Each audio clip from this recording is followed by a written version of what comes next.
В Криму ми не мали воєнного конфлікту, але ми маємо окуповану територію і чітко розуміємо, що це окупація території, це різновид воєнної агресії. До моєї честі, я не вагалася у цих питаннях, у кваліфікаціях.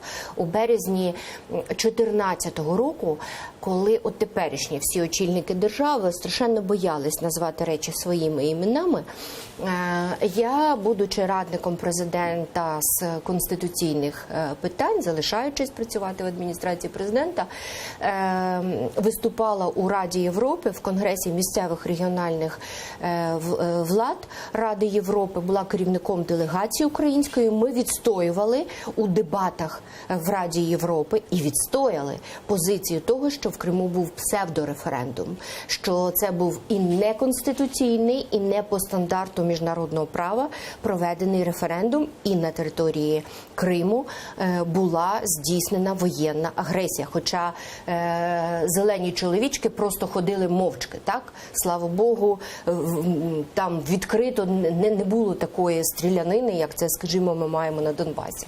Але з правової точки зору ми цю позицію відстояли. Хоча, я кажу, багато тих, хто зараз такий дуже сміливий і все, я тоді бачила, як вони трусились, шукали собі відрядження в Хацапетівку і